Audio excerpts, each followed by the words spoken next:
Namaste, I am Shankar Sharma from Vishwajyoti Secondary School, Depchuli 15, Pragati Nagar as a social teacher. And today, welcome to class 8 social online digital classes. So, in last episode, we have learned about Unit 1, Lesson 1. Today, we are proceeding ahead for Unit 1, Lesson 2, Concept of Development and Federalism. So, as we know that, children, Nepal is a mountainous landlocked country. So it has very diverse climate, geographical regions, Himal, Pahad, Tarai. As you can see in the pictures, the blue border mountain region and green hilly region and yellow this part is Tarai region. So as we know that diverse geographical condition, climatic condition has made Nepal a beautiful country. One side, in another side, it obstructs the developmental works.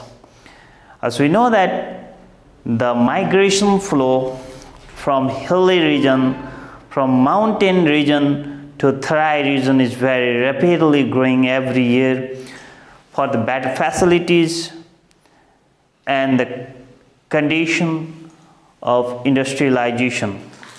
As we know that uneven distribution of population in Nepal due to the ecological system, northern part of Nepal is high hills and steppe lands, whereas the southern part of Nepal has vast plain land which is very fertile, which is also known as granary of Nepal, that is Tarai and Madhesh. So dear children, let's proceed. Next topic, concept of development.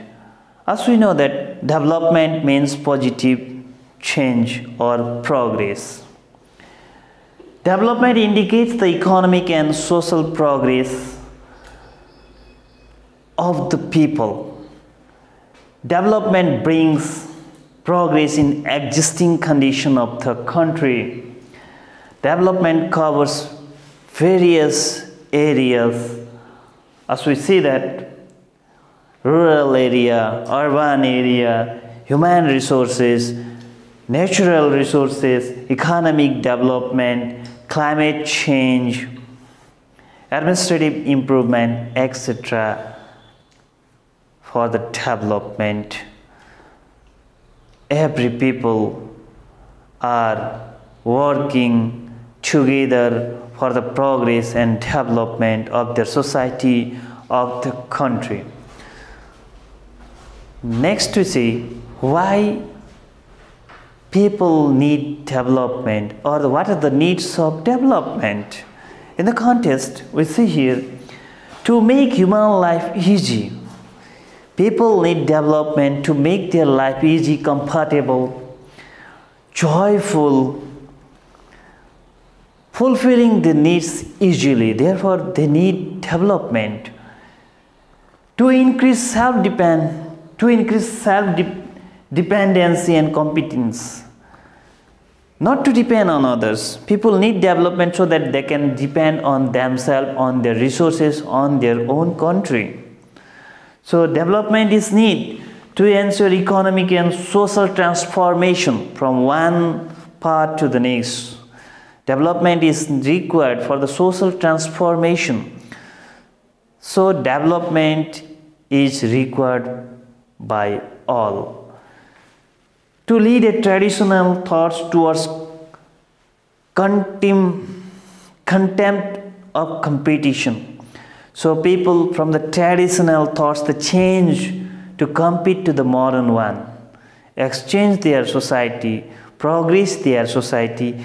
In the way they need development, and it's a continuous process. So my dear children, as you have known that as a small landlocked country Nepal, though it is very beautiful, due to its climatic condition and different topography, it obstructs the developmental condition of the country. So Nepal is enjoying unitary system of government for long decades. So let's see here. Nepal has practiced unitary system of government for a long decades. Federalism was raised as a political agenda against unitary system after the success of People's Movement second 2062-63. Federalism was endorsed by the Second Amendment of the Interim Constitution of Nepal 2063. The first meeting of the Constitution Assembly first, which was held on 15 Jan 2065, Nepal was declared as a federal democratic republic country. So let's see, what is federalism? Our next topic is, what is federalism? It is a political system in which a country is divided into different states or provinces with autonomous power. So federalism is a political system where a country is divided with different administrative process from the central to the province and to the local levels. So my dear children, let's discuss little ahead.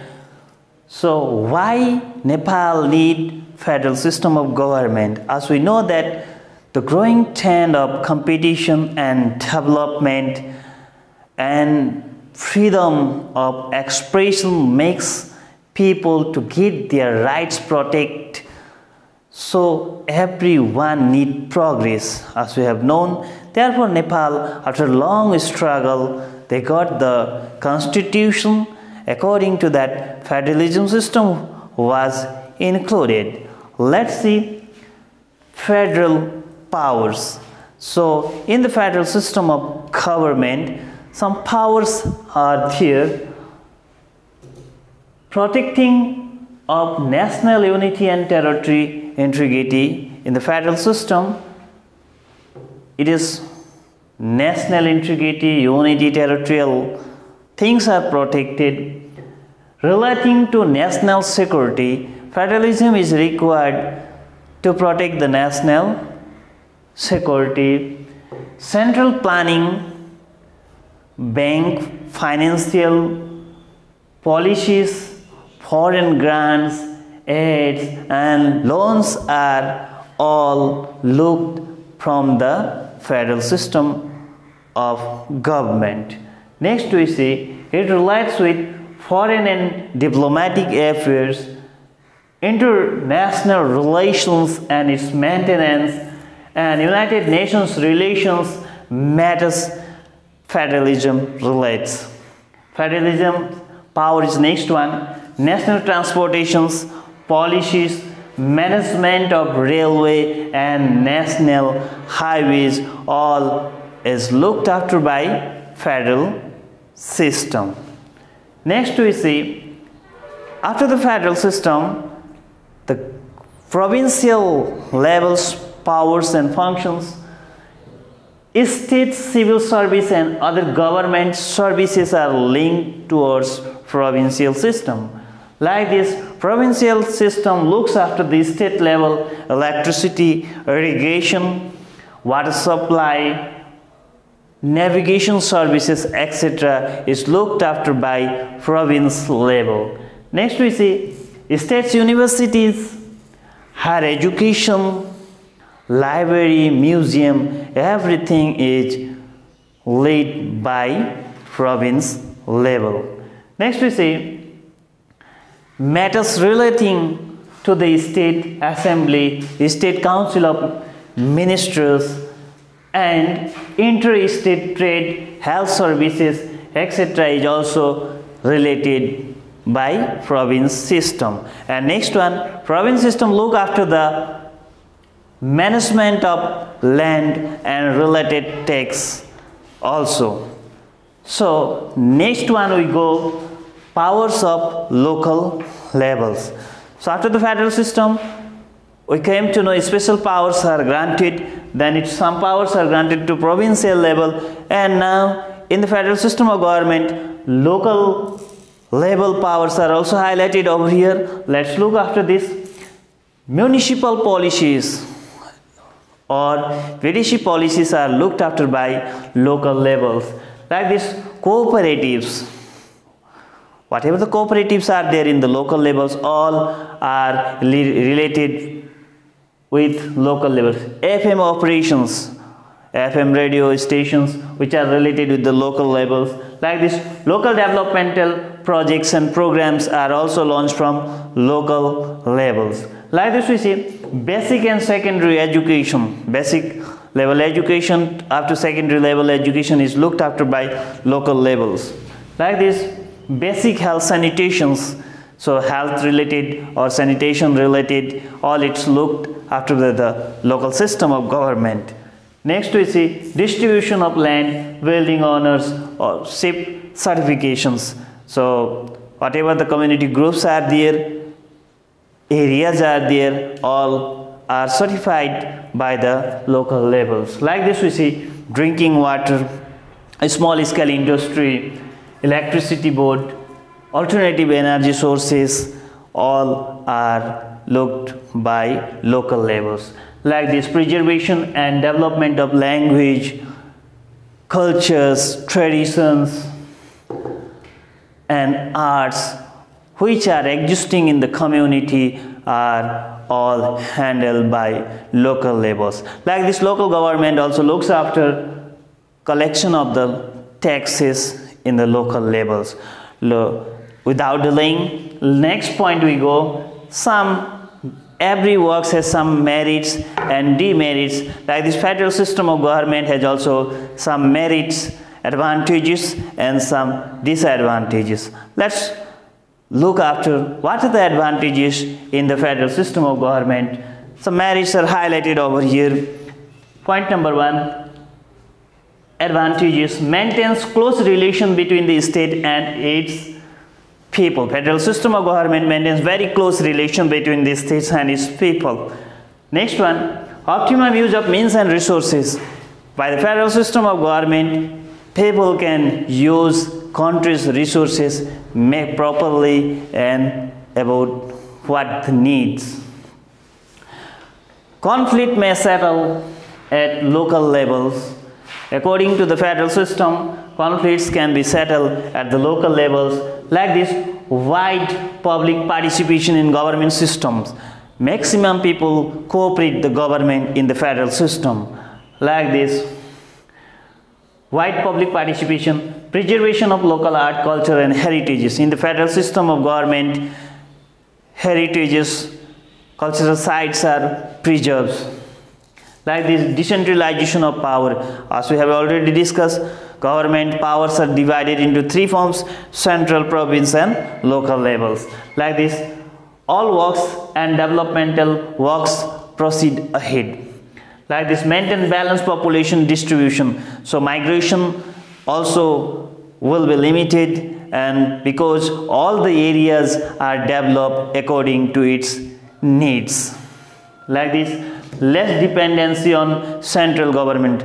Province government and local government had not to depend on central government.